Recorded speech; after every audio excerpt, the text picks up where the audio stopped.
24. Lucas, capítulo 24. Louvado seja o nome do Senhor. Deus é lindo. Hoje, excepcionalmente, minha linda esposa não pôde estar aqui. Ela estava com algumas questões pessoais, também não estava se sentindo bem. Então ficou em casa, mas mandou um abraço para todos vocês. Lucas capítulo 24 é a temática que nós vamos abordar hoje. Nas últimas 6 semanas, nós viemos falando sobre milagres sobrenaturais de Jesus. Logo depois do carnaval, nós começamos uma série de ministrações e hoje é o fechamento dessa série. Nós tivemos 6 ministrações, falando sobre os milagres de Jesus, sobre a atuação de Jesus, sobre a vida de Jesus. E hoje nós vamos falar, alinhado com a Páscoa, sobre um dos atos mais importantes, como eu disse, para o cristianismo. Hoje nós vamos falar sobre a ressurreição de Jesus, porque é a ressurreição de Jesus que dá sentido ao que nós estamos fazendo aqui.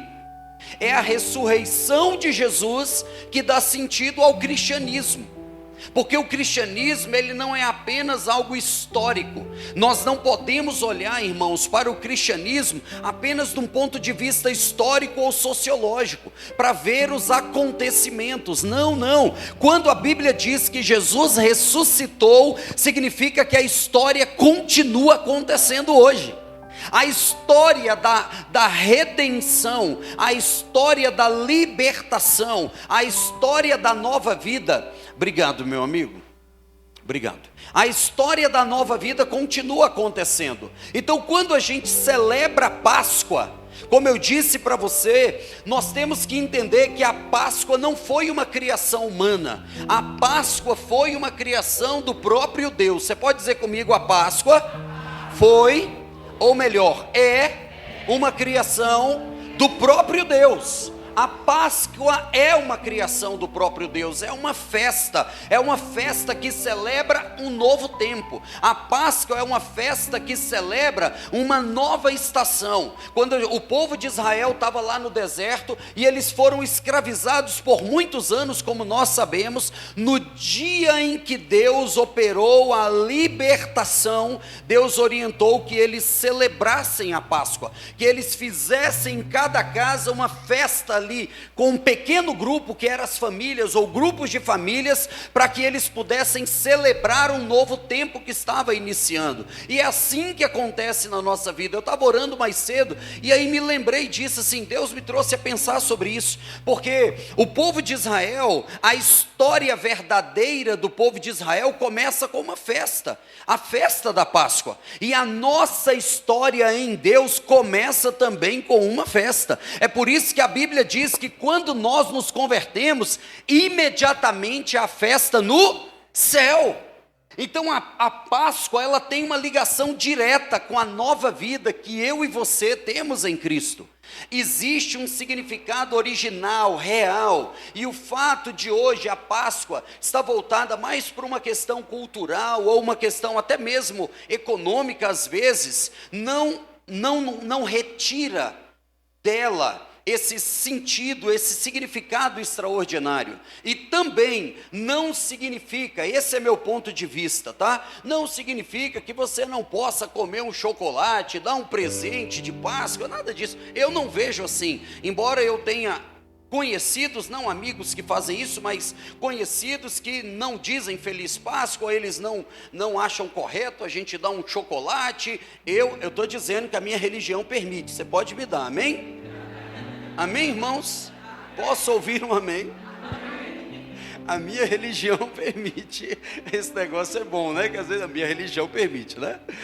Então nós acreditamos nisso, mas nós temos que ter o real significado. Então a Páscoa, ela é uma festa. E o interessante, guarde isso aqui, porque essa introdução ela é muito importante para o que Deus quer falar conosco nessa manhã.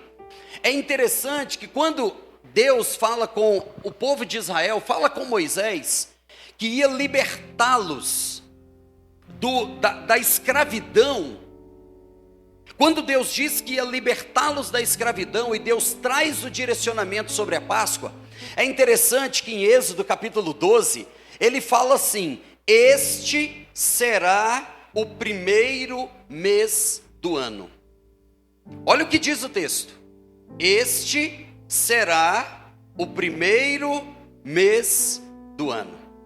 Sabe o que Deus estava ali dizendo, Juninho?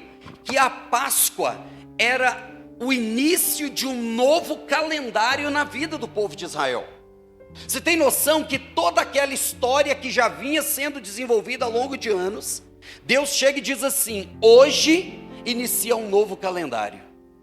A Páscoa marcava o início de um novo tempo. É por isso que até mesmo a história da humanidade é conhecida como antes de Cristo e na nossa vida o marco principal, queridos, tem que ser quando Cristo chega na nossa vida. Quando Cristo chega na minha vida e na sua vida, precisa iniciar um novo calendário. Precisa iniciar um novo tempo. Então ele diz: hoje inicia-se um novo calendário. Um símbolo de recomeço, de um novo tempo, de um marco histórico relevante. Diga: Páscoa, na minha vida, biblicamente falando, precisa ser a principal data. Amém? E que Páscoa é essa? É quando Cristo me liberta do pecado e me dá uma nova vida. É dessa Páscoa que eu estou dizendo. A principal data da minha vida não é 19 de agosto. Já marca aí para você me dar um presente no aniversário. Mas aí, deixa, essa está em segundo, né? Que dia que é mesmo, irmão, que eu falei? Amém, Senhor. 19 de agosto, ou 30 de agosto, dia do meu casamento. Eu já falei isso aqui em outro momento. Tem muitas datas importantes, mas a data mais relevante da minha vida e da sua vida é quando a Páscoa de Deus acontece, ou seja, o Cordeiro de Deus que tira o pecado do mundo, nos alcança, nos liberta e nos dá uma nova história. A Páscoa então, meu irmão, é uma festa de alegria, mas também de esperança. A Páscoa fala de um novo tempo. A Páscoa fala de um novo começo, de paz, de alegria, de conforto. É a passagem, que no grego, no original, na verdade, hebraico, a palavra Páscoa é passagem. Mas eu não vou aqui falar do sangue nos umbrais, não, porque não foi isso que Deus me direcionou a falar nessa manhã. Mas eu quero que você entenda isso. Nós estamos falando do acontecimento mais importante do cristianismo. O túmulo está vazio.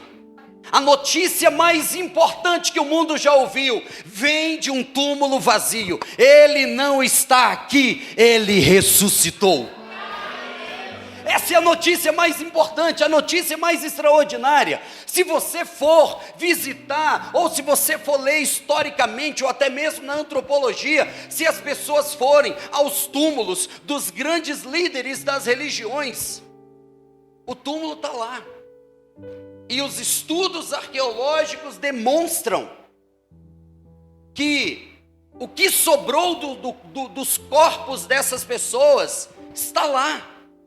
Mas de Cristo não, querido, porque no terceiro dia Ele ressuscitou, Ele vive. E se Ele vive, meu irmão, nós podemos crer num dia diferente, numa manhã diferente, num futuro diferente. Ele é a nossa esperança. Por isso que Jó diz: pois eu bem sei que o meu Redentor vive e há de se levantar em meu favor. O seu Redentor vive, Ele está vivo. É por isso que nós estamos felizes, é por isso que nós estamos alegres. Nós não estamos alheios aos problemas, mas os problemas atuais não representam a totalidade do que Deus quer fazer na nossa vida. Você pode dizer isso comigo? Os problemas atuais não representam a totalidade do que Deus vai fazer na minha vida. Amém? Então a Páscoa é esperança. E hoje eu quero falar da ressurreição de Jesus. E orando, eu escrevi um tema para essa mensagem, que é o terceiro dia. Qual é o tema? O terceiro dia, da tristeza à esperança. É disso que eu quero falar nessa manhã.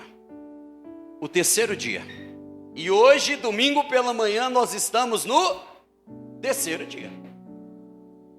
Nós estamos no terceiro dia dos acontecimentos quando aconteceu a paixão de Cristo na sexta-feira, depois o sábado, e hoje, o domingo pela manhã é o terceiro dia em que ele ressuscita. Mas vamos ao texto de Lucas 14, Lucas 24. Eu vou fazer uma leitura hoje um pouco maior. E quem está lendo o devocional, esses últimos 3 dias foram extraordinários, né? E se você não está lendo, por algum motivo parou, você tem um devocional, parou, continua. Eu confessei para a Duda essa semana um pecado. Eu falei, Duda, quando eu fiquei com dengue, depois eu fiquei com preguiça mesmo. Né, irmão? Não é só a gente, o que foi? Dengue. No outro dia, gripe. No outro dia, cansaço. E no outro, preguiça. Então, juntando tudo isso, eu pulei uns dias lá. Aí eu falei, Duda, mas não tem problema. Até o final do ano eu vou lendo, estou lendo normal. Chegou no final do ano, eu vou voltar para os que ficou para trás. E aí eu venho fechando o ciclo. Então, se você estava lendo devocional por qualquer motivo, parou, começa de hoje e segue. Vai embora. Não permita que a desistência de um dia se torne uma cultura de desistência na sua vida. Continua, segue. Mas os últimos 3 dias o devocional foi fantástico, foi maravilhoso. E eu até acredito que a gente ainda tem alguns devocionais por aí, né? Se você tiver interesse. Esse devocional tem sido um marco em nossas vidas e um meio de evangelismo extraordinário. Já perdi até a conta de quantos eu presenteei, que Deus direcionou como meio de evangelismo. Muito bom. Mas vamos ao texto, Lucas capítulo 24. Eu vou ler do versículo 1 em diante. Mas no primeiro dia da semana. É interessante que o texto, ele começa com mas. Isso por si só já é extraordinário. Porque o mais, ele, na língua portuguesa, ele é uma conjunção adversativa. Quando eu ouço isso, eu até lembro da professora querendo ensinar isso e minha cabeça não funcionava. A conjunção adversativa liga 2 ideias, 2 orações, não a oração que eu faço a Deus, mas a oração gramaticalmente falando. A conjunção, ela liga 2 ideias, e o mais, eu agora enquanto falava, pensei, tem um professor sentado bem aqui de português, agora deu até medo, fiquei intimidado. Olha para o outro lado, por favor, olha para a parede, olha para... Tá, eu vou falar para cá, viu? Só para vocês, para não... A conjunção adversativa liga as 2 orações. E ela é chamada de adversativa porque o que acontece na primeira oração, a conjunção no meio significa que o que vem depois vai contrariar o antes. Então, se aqui eu estava falando de algo bom, aqui eu vou falar de algo ruim. Essa é a ideia. Estava indo muito bem, porém, desandou. Estava constante, mas desistiu. Entendeu a ideia? Então o capítulo 24, ao começar com o mais, veja que a Bíblia, irmãos, é porque às vezes a gente lê, a gente não medita. Mas a Bíblia, ela é extraordinária. Cada vírgula da Bíblia, Flávia, está falando conosco. Então quando começa ali, mais, eu já preciso saber. E aí, se você ler capítulo 23, capítulo 22, capítulo 21, você vai ver que é o momento em que Jesus está sendo preso, maltratado, o povo está com medo, está sem esperança. Aí vem mais. E o que o mais está dizendo? Que se havia dor, medo, tristeza, luta, o mais está dizendo, agora Deus começa um novo tempo. Agora a história começa a mudar, vamos ler. A história começa, mas no primeiro dia da semana...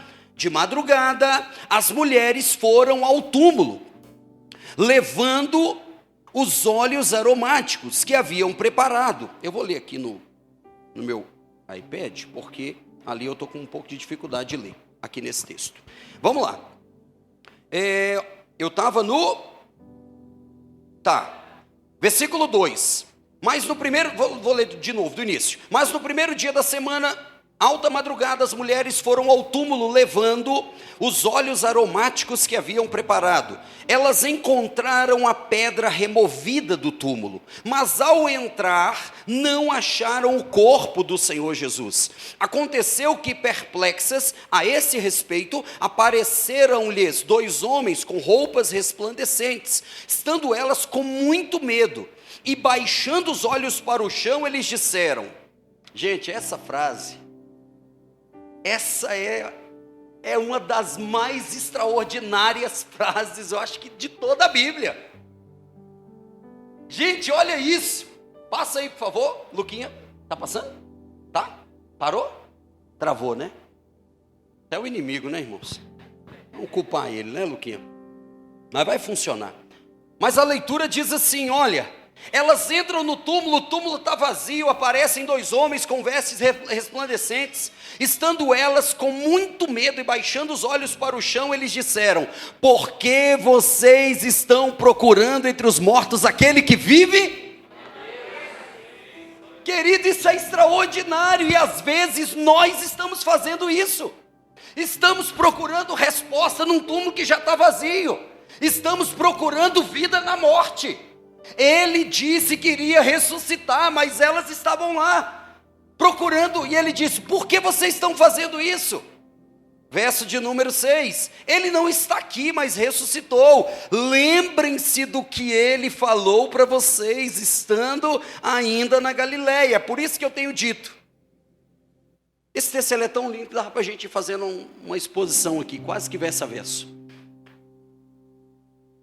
Mas por isso que eu tenho dito, amigos, que sinceramente eu não vejo a necessidade de nós termos novas revelações. O que Deus nos falou é suficiente para nós vivermos o extraordinário. O problema maior hoje que eu vejo é que nós nos esquecemos do que Deus fala. Nós queremos uma revelação nova, uma palavra de impacto, uma palavra transformadora.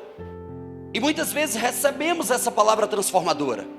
Só que quando nós saímos daqui, nós nos envolvemos com os afazeres diários, normalmente nós nos esquecemos da palavra. E é por isso que nós temos que estar em constante conexão com o Espírito Santo, porque o Espírito Santo, entre outras missões, ele nos ajuda a lembrar do que ele disse. Então ele disse, lembrem-se do que ele disse. É necessário que o Filho do Homem seja entregue nas mãos de pecadores, seja crucificado e ressuscite ao 3º dia.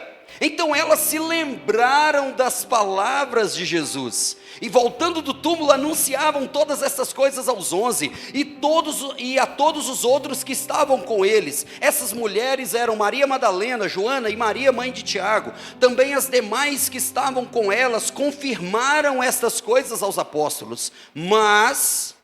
para eles, tais palavras pareciam um delírio. Eles não acreditaram no que aquelas mulheres diziam. Pedro, porém, levantando-se, correu ao túmulo, e abaixando-se, viu somente os lençóis de linho e nada mais, e retirou-se para casa, admirado com o que tinha acontecido. Naquele mesmo dia, verso 13, naquele mesmo dia, a gente está falando do domingo ainda, a gente está no 3º dia, naquele mesmo dia, 2 discípulos estavam indo para uma aldeia chamada Emaús. Como é que era o nome? Emaús, que ficava a uns 10 quilômetros de Jerusalém, e eles iam conversando a respeito de tudo o que tinha acontecido. Enquanto conversavam e discutiam, o próprio Jesus se aproximou deles e ia com eles, porém os olhos deles estavam como que impedidos de o reconhecer. Então ele lhes perguntou, o que é que vocês estão discutindo pelo caminho? E eles pararam entristecidos. Um, porém, chamado Cleopas, respondeu, será que você é o único que esteve em Jerusalém e não sabe o que aconteceu lá nesses últimos dias? Ele lhes respondeu, de que se trata? Eles explicaram aquilo que aconteceu com Jesus, o Nazareno, que era profeta. Jesus era o que para eles? Profeta, poderoso em obras e palavras diante de Deus, diante do povo.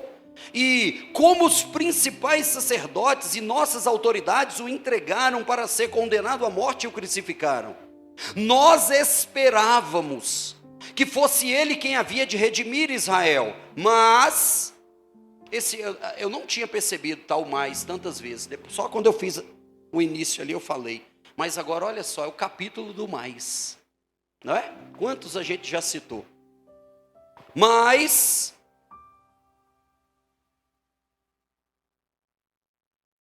essa é a pausa estratégica só para eu achar o texto. Depois de tudo isso, nós esperávamos, que ele havia de redimir Israel.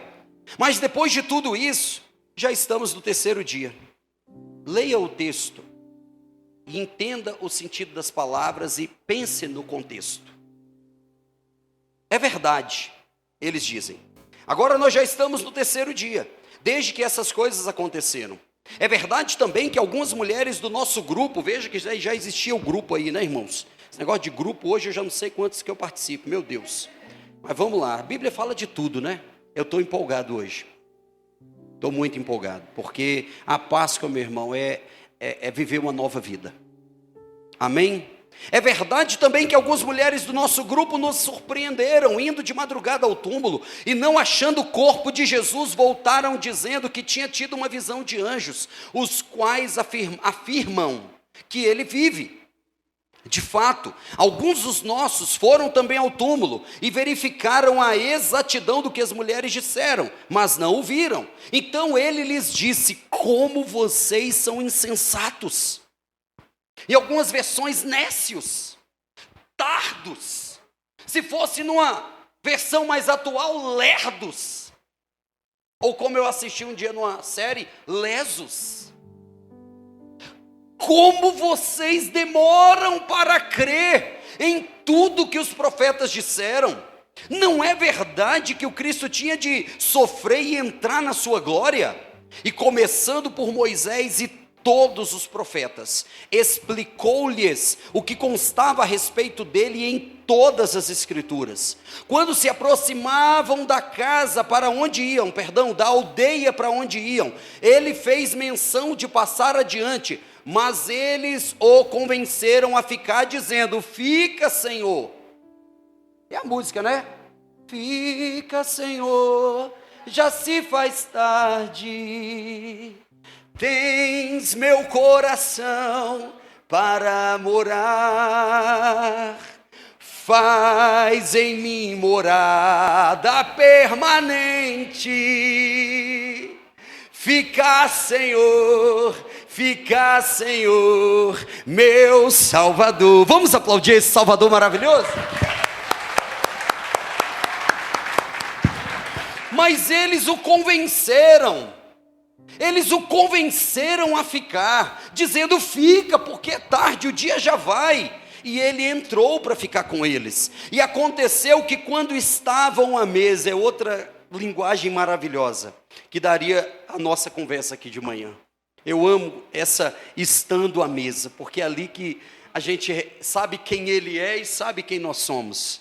Estando à mesa, ele pegou o pão, o abençoou, depois partiu e deu a eles. Então, na mesa, olha só, os olhos deles se abriram e eles reconheceram Jesus, mas ele desapareceu da presença deles e disseram um ao outro: não é verdade que o nosso coração ardia no nosso peito quando ele falava conosco pelo caminho, quando nos explicava as escrituras? E na mesma hora, eles levantando-se voltaram para Jerusalém, onde acharam reunidos os outros, onde acharam reunidos 11, e os outros com eles, os quais diziam: de fato, o Senhor ressuscitou e já apareceu a Simão.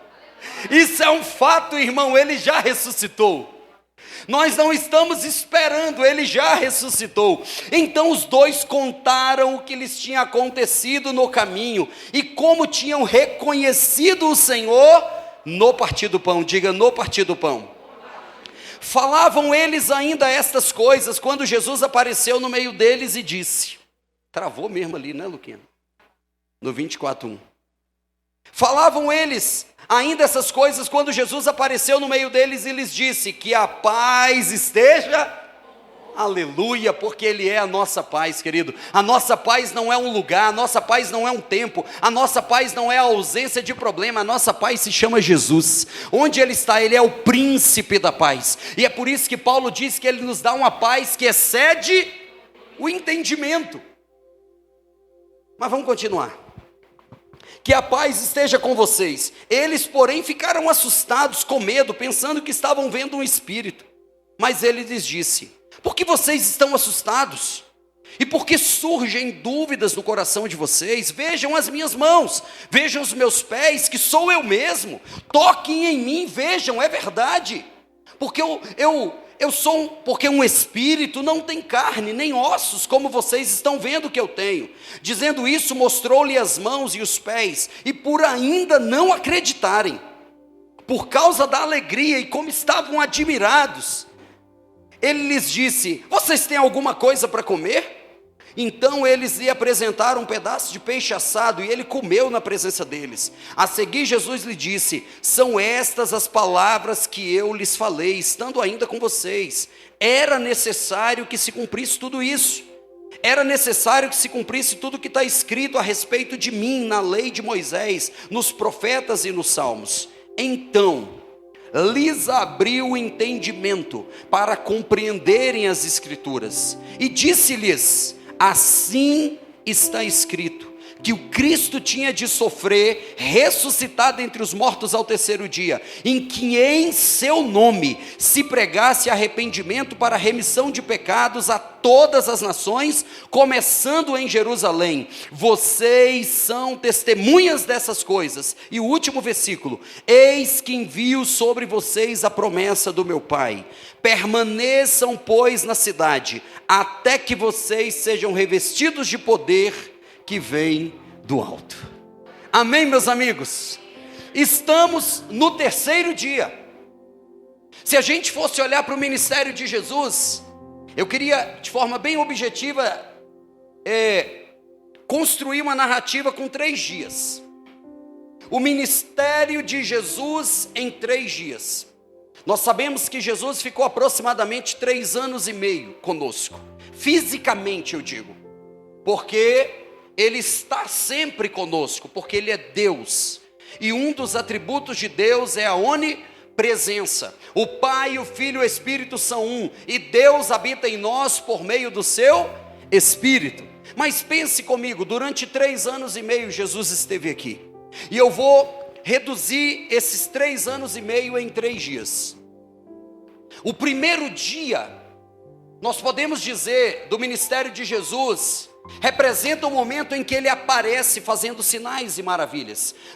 No início dessa série de ministrações, há 6 semanas atrás, há 7 semanas atrás, eu comecei a ministrar sobre o primeiro sinal, que foi a transformação de água em vinho. Jesus estava naquele casamento, o vinho acabou e Ele transforma a água em vinho, e a gente viu quais são as implicações disso. Mas o fato é que o povo estava sem esperança. O povo de Israel estava fora da sua cidade, sendo dominado pelo Império Romano, tendo que obedecer muitas vezes leis que contrariavam a palavra de Deus, sendo subjugados. Não havia esperança, havia uma promessa, que viria um Salvador, que viria aquele que ia redimir, que ia resgatar o povo de Israel, e eles esperavam um guerreiro, porque a imagem do primeiro século era uma imagem muito bélica, uma imagem de um exército, a imagem de soldados romanos caminhando pelas ruas o tempo inteiro. Então, na visão deles, vendo o contexto, eles pensavam: nós precisamos de um guerreiro, nós precisamos de um libertador que seja um guerreiro, que vai chegar aqui, vai derrubar o exército romano, e nós vamos voltar e vamos viver as promessas que Deus tem para nós. Só que nós sabemos que não foi isso que aconteceu. Eles esperavam um guerreiro montado em um grande cavalo branco, com uma armadura, uma espada, e aí Jesus entra na cidade montado num jumentinho.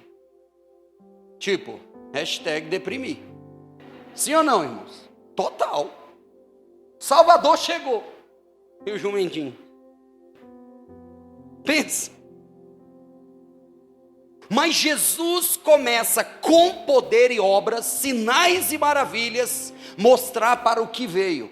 curar doentes, restaurar a vista aos cegos, ressuscitar, transformar, renovar a esperança. Então aquele povo que estava na tristeza agora começa a viver um tempo de alegria, porque onde Jesus passava as pessoas eram transformadas, as multidões o seguiam. Pensa, onde ele está, não há ninguém.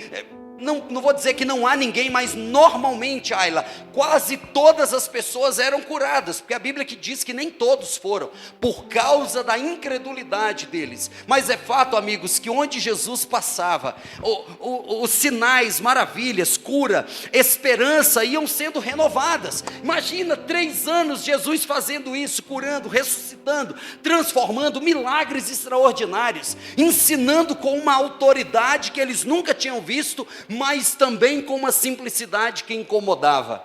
Pensa, 3 anos e meio, 3 anos e alguma coisa isso acontecendo. Esse é o primeiro dia, é um tempo de alegria, foi um tempo de festa, foi um tempo de milagre, foi um tempo de novo, foi um tempo de coisas que eles nunca imaginaram viver. Mas a história mostra que dentro da agenda de Deus, Jesus tinha que passar pela paixão de Cristo.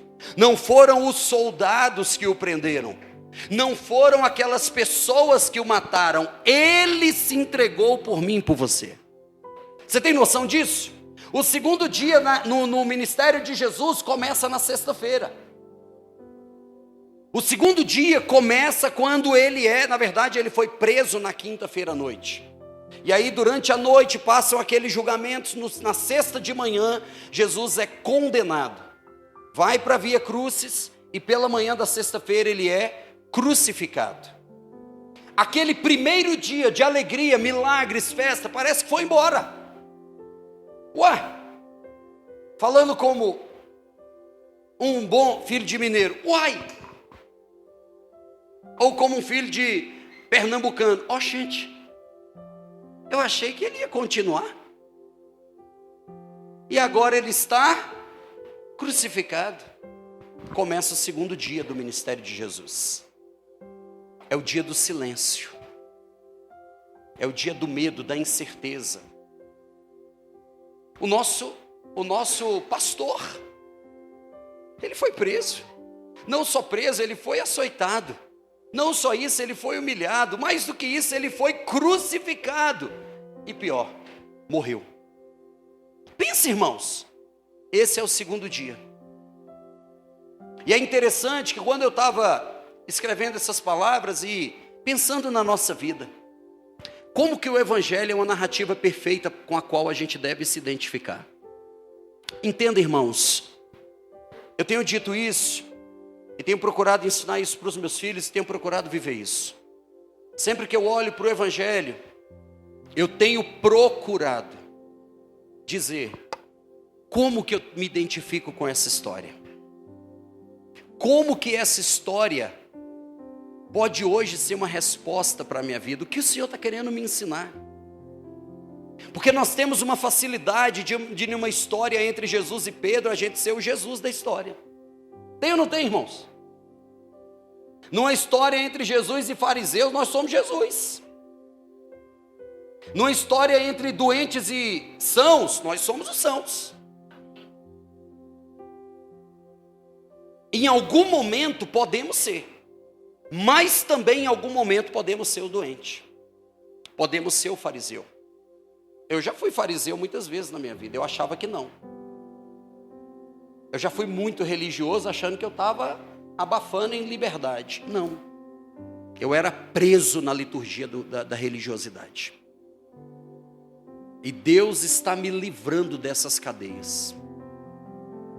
Então quando a gente olha para o segundo dia, quando você olha para o segundo dia, a terra escurece e o silêncio esmagador de Deus paira. É aquele dia que consome os 3 anos que vivemos. Talvez você já passou por problemas assim, eu já passei por alguns, que um dia parece que consome 10 anos. De tão tenso que é, o silêncio esmagador toma conta. Durante 3 longos anos, alegria, curas, milagres, esperança, um novo tempo. Agora o medo, a dúvida e a incerteza paira sobre eles. É o que está acontecendo. E é aí que a gente entra nessa história. Porque aí vem o terceiro dia. Chegamos no terceiro dia do ministério de Jesus, que começa aqui, em Lucas capítulo 24.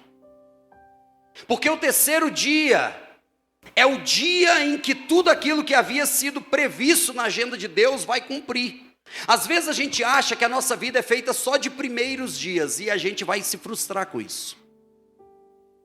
Quando a gente acha que a nossa vida é feita só de primeiros dias, e quando eu estou dizendo primeiros dias, é o tempo em que Jesus estava ali só o quê? Atendendo pedidos, curando, restaurando, fazendo milagres, ressuscitando. Uau, que top, é nisso que queremos viver. É Pedro em cima do monte. Jesus está lá, Fernando, Jesus está lá, se transfigura. Interessante que uma pessoa me fez uma pergunta muito legal essa semana. Ela falou assim: pastor, se os mortos não voltam, como que na transfiguração Moisés e Elias apareceu? Eu falei, vou perguntar para o Google.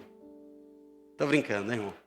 Mas essa eu já tinha pensado sobre isso, graças a Deus. E se eu não soubesse, eu simplesmente ia dizer o quê?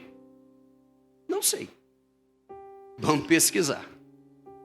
Mas entenda, aí eu disse, na transfiguração nem Moisés nem Elias vieram. É chamado de transfiguração porque o Cristo foi ao encontro deles. Ele foi com o corpo glorificado que ele tem hoje, entende, Misael? Eles não vieram. Ele vai, a prova disso é que eles não estavam lá em carne. Ele é que teve que estar num corpo para acessar o lugar onde eles estavam.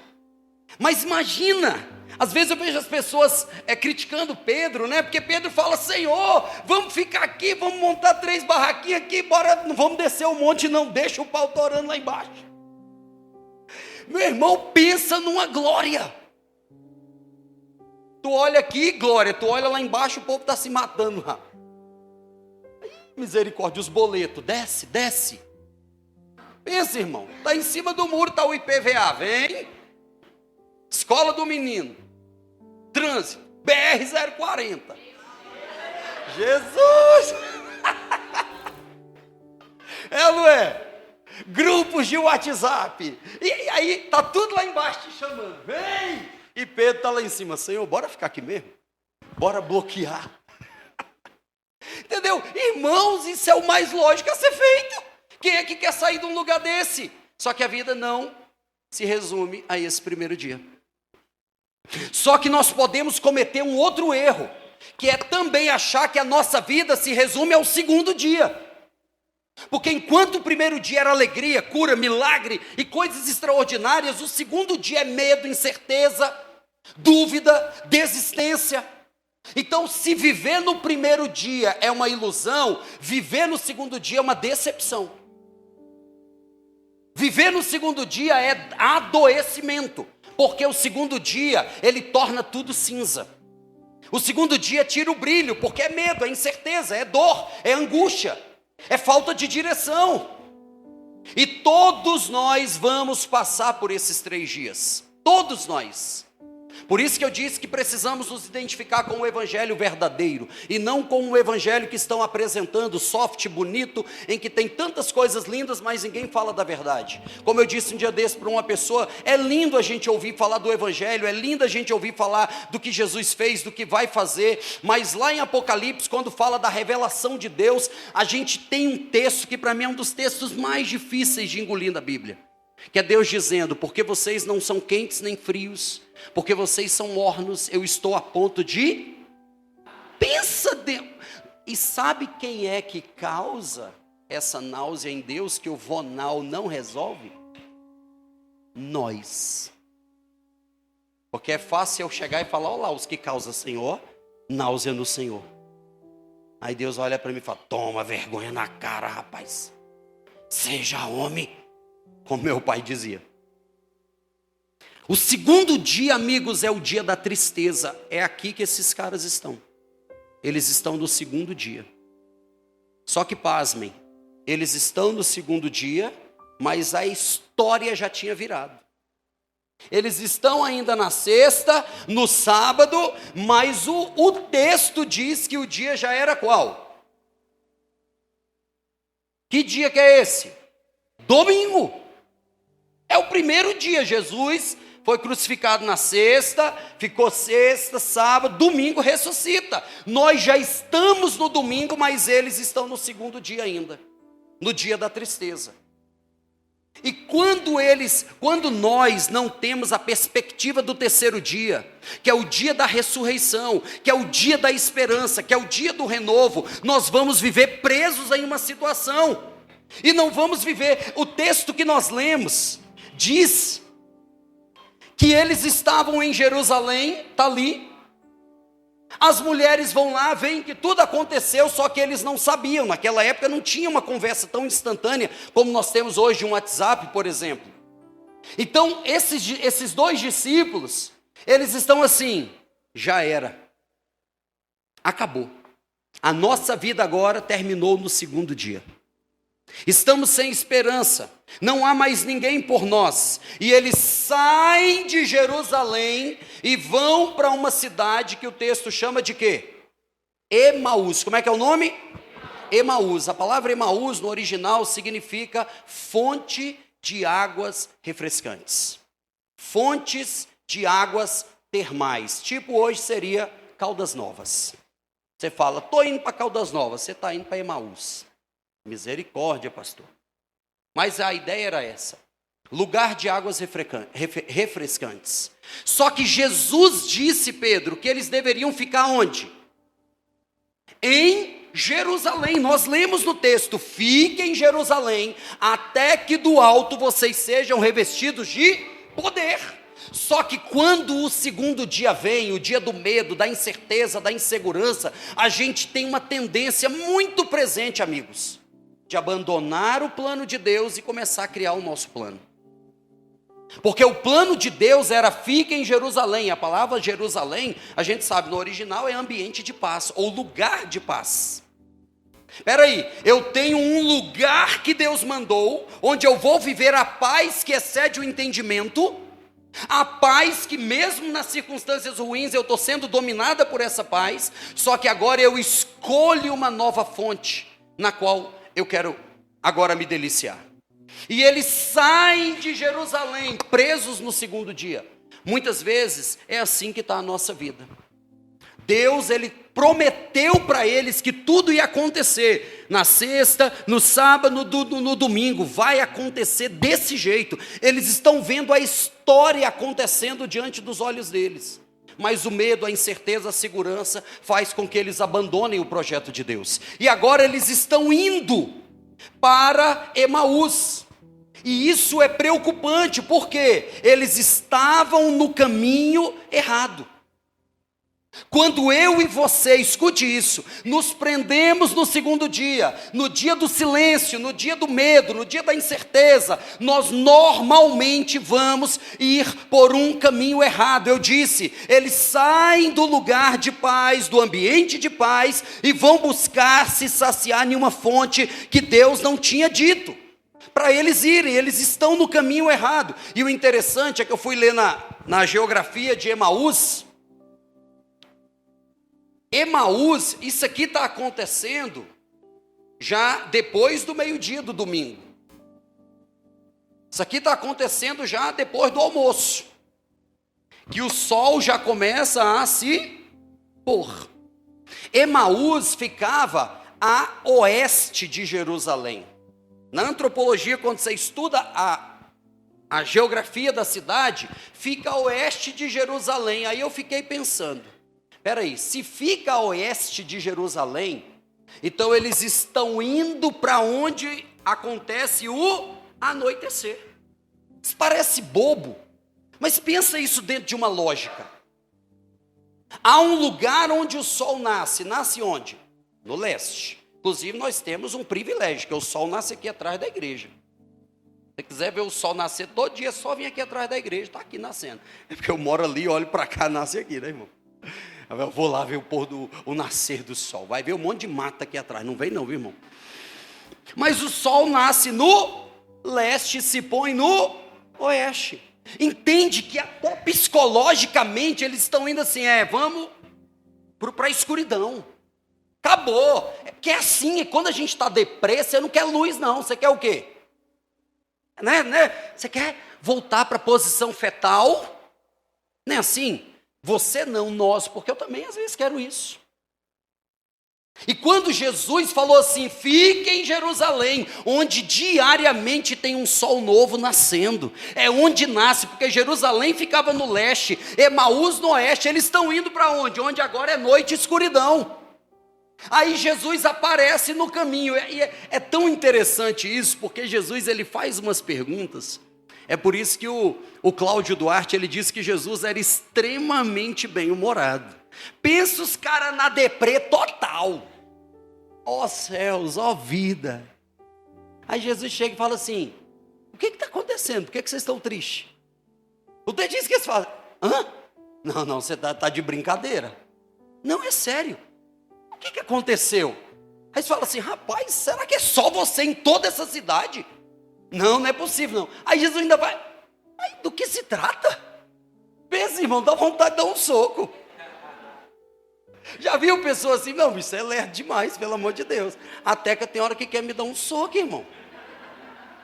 E essa semana a minha própria filha, gerada por mim.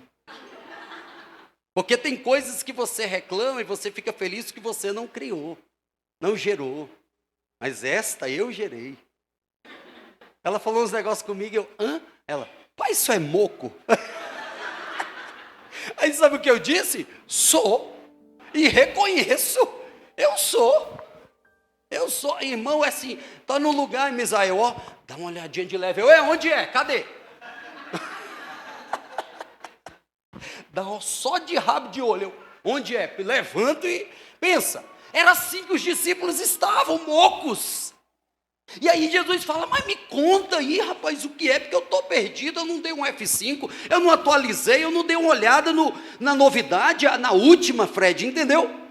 Aí eles começam a contar, e se você vai ver o relato, todos os verbos que os dois discípulos usam estão no passado. Diga, todos os verbos que os discípulos usam estão no passado.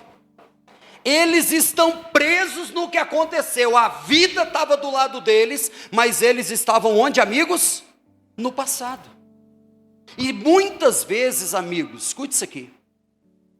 Porque a ressurreição está falando de nascer para uma nova vida, de nascer para um novo propósito, de viver algo que você ainda não viveu. Está falando, a ressurreição nos chama a ter uma nova perspectiva da vida. A ressurreição está dizendo que aquele dia de sexta-noite, de sábado o dia inteiro, que Jesus está lá, na visão deles, morto, mas era o propósito de Deus que estava se cumprindo. A ressurreição nos chama a não deixar que esses dias virem o nosso estilo de vida, que aqueles dias representem o todo da nossa vida. Eles começam a conversar com Jesus. Eles estão na estrada errada, indo para o lugar errado, conversando a história errada, no tempo errado, está tudo errado. Porque Jesus começa a dizer, o que está acontecendo? Presente. E eles dizem, você não sabe o que aconteceu?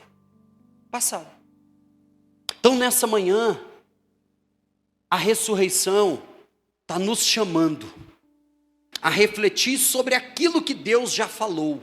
Porque tudo que estava acontecendo aqui não era novidade, estava dentro da agenda de Deus, só que eles estavam presos no momento do silêncio.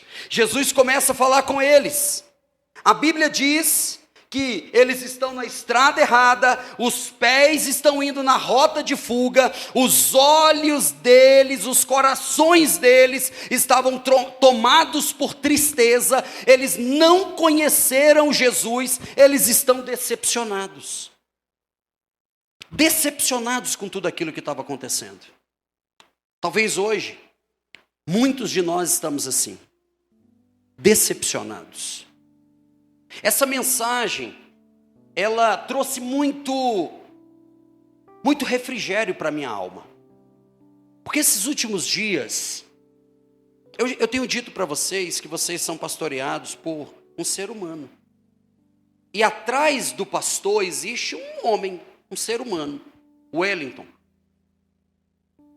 que tem emoções também, que tem medos também, que tem dúvidas também, que tem inseguranças e incertezas também. E nos últimos dias, e aí eu vou dar um passo ainda atrás, quando Deus nos deu a palavra sobre ser forjados para a guerra, normalmente, embora a gente diga sim, e é verdade, a palavra fala conosco e depois a gente fala com a igreja. Mas eu realmente vi assim como algo, uma direção, e eu sei que a ministração de quinta-feira, Forjados para a Guerra, tem sido um direcionamento de Deus para nos preparar para algo maior. Só que por algum motivo, eu olhei mais do ponto de vista da igreja. E nesses dias orando e passando por várias situações, pensa numa semana, nos últimos 10 dias aí, desafiadores. No trabalho, em casa, no ministério, em tantas coisas. Imagina assim, sabe aquela época da vida que parece que assim, juntou tudo? Assim, vamos pegar o do ano, tipo quando fala aquelas reportagens assim, a chuva do ano todo aconteceu de manhã, o Gama acontece isso semanalmente. A chuva do ano todo aconteceu de manhã. E o que acontece quando a chuva do ano todo acontece num dia? É caos. E esses últimos dias eu passei por algumas situações que se não fosse a palavra, eu estava muito deprê. A palavra. Algumas situações do trabalho que eu nunca imaginei passar, situações da família, situações com a família da Teca, pensa um tanto de coisa assim. E aí o tempo inteiro, Deus falando comigo, eu estou forjando você. Eu estou preparando você. E eu até falei para a Duda, essa semana a gente conversando, e a gente falando sobre os problemas e tal. Ontem mesmo teve um problema lá na casa da minha sogra, com meu sobrinho. Pensa uma luta assim. E aí eu falei assim, Duda, escute uma coisa. Deus está permitindo a gente passar isso porque a gente dá conta de suportar. Eu dou conta. E eu comecei a dizer isso diante da situação. Eu dou conta. Não porque eu sou melhor ou maior do que ninguém, mas é porque o meu pai não vai permitir que eu carregue algo que eu não dou conta. O seu pai não vai permitir que você passe por uma situação que você não dá conta. Você dá conta. Você está sendo forjado. Aí quando veio essa palavra da Páscoa, escurou a minha alma. Porque essa palavra, irmãos, é uma palavra de esperança. E nós temos uma tendência de um álbum com 10 fotografias, tem uma que está muito feia, e a gente deixa de olhar para as 9 e fica olhando para aquela feia.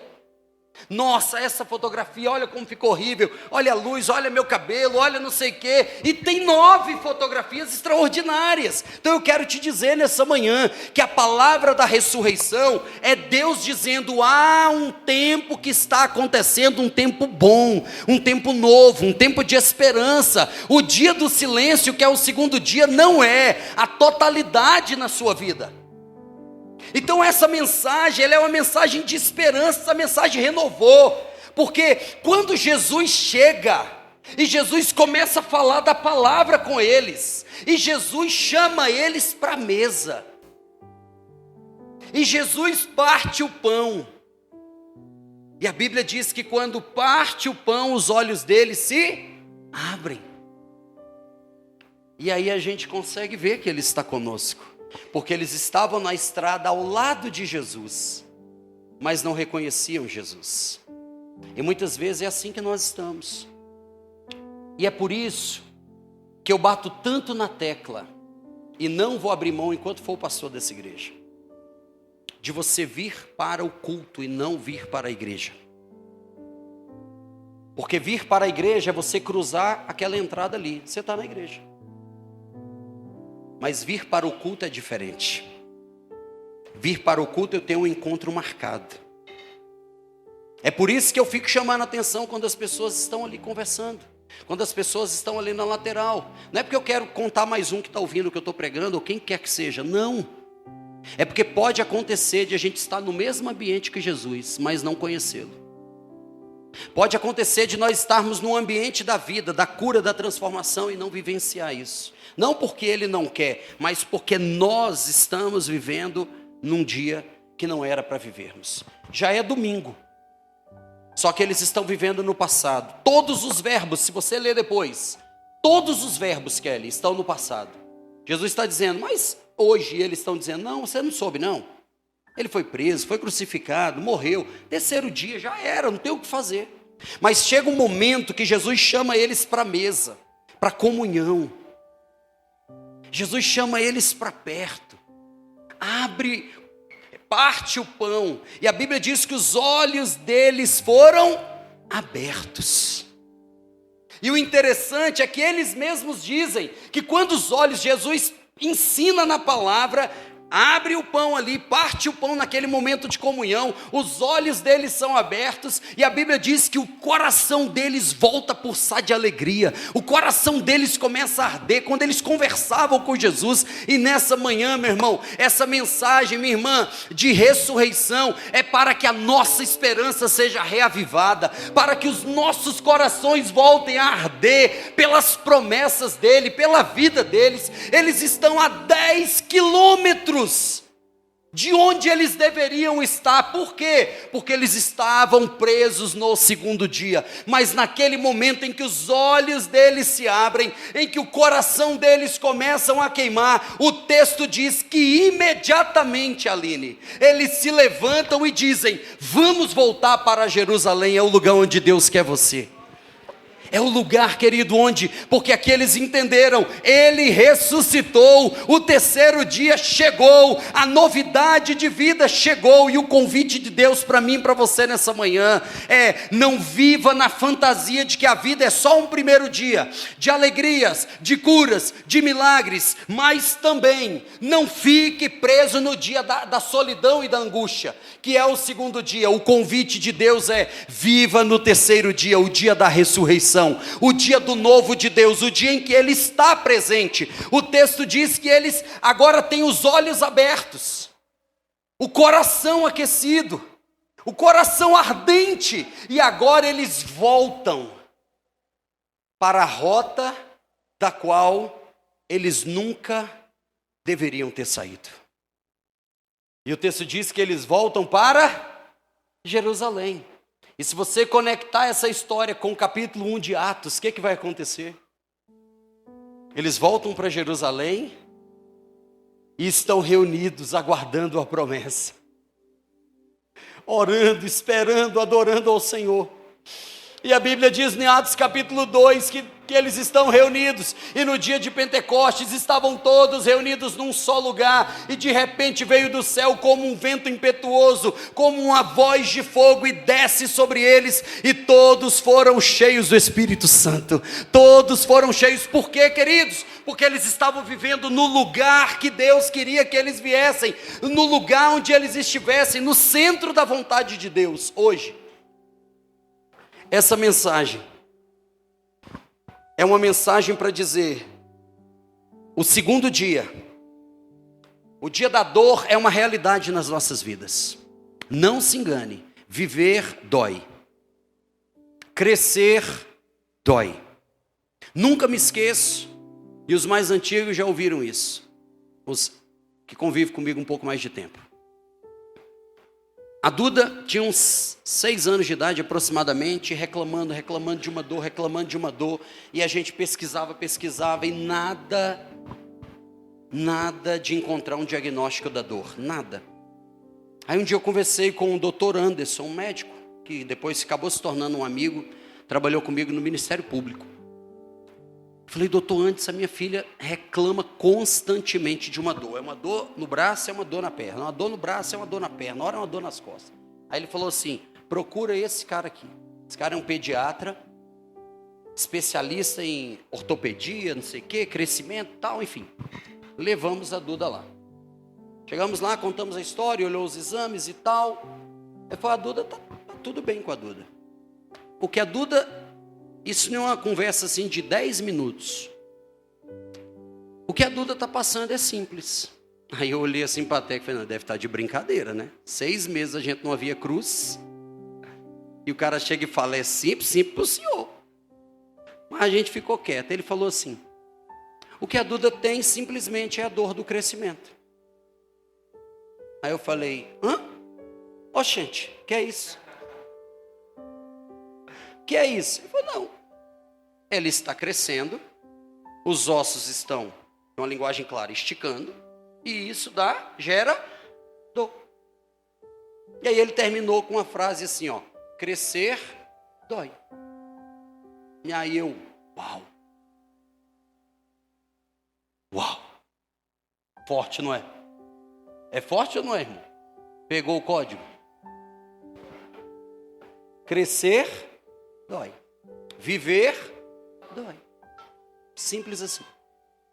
Mas o dia da esperança está dizendo, isso faz parte da vida, mas não é a palavra final. A morte não tem a palavra final na sua vida. A tristeza não tem a palavra final na sua vida. O medo não tem a palavra final na sua vida. A incerteza não tem a palavra final na sua vida. Porque Ele chegou, deu uma palavra, os olhos deles se abrem, agora eles estão onde? No centro da vontade de Deus. E a partir daqui, meu irmão, o túmulo que era talvez o lugar do desespero, agora o túmulo vai ter, como eu já disse aqui hoje, o túmulo vai ecoar a notícia mais linda que o mundo já ouviu. Ele não está aqui, Ele vive, Ele ressuscitou. O túmulo vazio é o berço da igreja, o túmulo vazio é onde a igreja nasce. É a partir dessa conversa que eles vão para Jerusalém, são cheios do Espírito Santo, e a igreja vai agora cumprir a sua missão. Querido, Deus está te chamando para o terceiro dia, o dia da esperança, o dia do renovo. Mas isso não é um lugar, isso não é férias, isso não é um salário, isso é uma pessoa que se chama Jesus Cristo de Nazaré.